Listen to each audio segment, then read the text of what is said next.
So guys, I just want to do my Giants post game. I know the game's not quite over yet, but when you see it, it will be. Right now it's 28-10 Minnesota Vikings. And as far as the defense go, they had some nice plays in this game, but not good enough to win it. They gave up 210 total yards to Dalvin Cook. That was one of my keys to the game. My other keys to the game is staying third and manageable. We didn't do that. Another key to the game was run the football. We couldn't do that. I granted Wayne Gallman went down early with a concussion. That's unfortunate. But you should have guys that can carry the load at that point. Elijah Penny is a running back was a running back, converted to fullback for the Arizona Cardinals. And whatnot. They didn't respect the run. They were able to pin their ears back. Nate Solder had a rough day. They couldn't protect Daniel. And this is what happens when you don't protect a young QB. Pat Shurmur's play calling, especially in the first quarter, was lackluster. There was nothing I was impressed by at all. That was a horrible call down near the goal line after your defense stops them and gets you a turnover.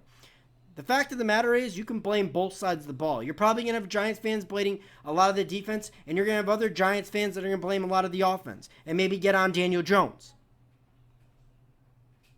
This kid's still going to go through his growing pains, and he's had balls that you want back. But he also didn't have any favors either. When you hit Evan Ingram in between the safety and a corner, and that ball goes right through his hands, it was a perfectly placed ball. This is what happens when your team doesn't pick each other up. This is called complementary football, and the Giants have not done a good job of it at all. The defense hasn't been able to pick up the offense, and the offense hasn't been able to pick up the defense. And this is what good teams do, and this is what bad teams don't. And the Giants have consistency issues. And a lot of people are going to say, well, Jeff, we're missing linebackers. Or, Jeff, we're ravaged by injury. Yes, we are.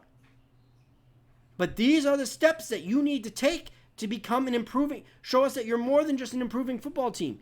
You're getting where we want you to be. And we all had that false hope against Washington and Tampa Bay. But the fact of the matter is, you are who your record says you are, and we are a below to an 500 team. That's who we are right now until we start beating the teams on our schedule that are above 500. And the next one on our schedule is the Patriots. And right now, I'm telling you right now, my preview is going to come out Monday or Tuesday. And guess what? I'm picking the Giants to lose. The Patriots have just as good of a vaunted defense as the Vikings do. And you made Kirk Cousins look like Tom Brady. What do you think Tom Brady's going to do? Even with a depleted wide receiving core and a fourth-string offensive line, he's still the greatest quarterback I've ever seen. You're staring at 2-4 in the face. Let's see if this team can overcome adversity. You're going to have a spark plug coming back in Saquon. I expect Saquon to play Thursday unless he has a major setback at some point here. Let's see what happens. But the Giants didn't do any of the things I said today. They didn't stay in third and manageable. A lot of times were in third and long. Daniel Jones was inconsistent, but he's a rookie. And the defense couldn't stop the Vikings. The middle of the field is wide open. That is the biggest weakness for the Giants, is the middle of the field. And I don't know what James Betcher needs to do, but he needs to tighten it up. Because this is getting ridiculous. People pick apart our zone. We need to go to more man because they are destroying our zone until people can figure out where they need to be.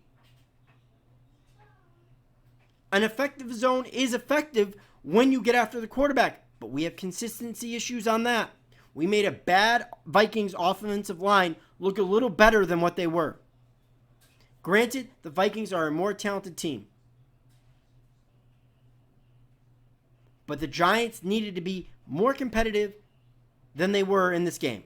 This is what, I know we're on the rise. It is what it is. I expected 6-10, 7-9, 8-8. That's where I think we'll finish. Hopefully the Giants prove me wrong. Either way, it's been one Giant Rebuttal. Please like and subscribe. And go Big Blue.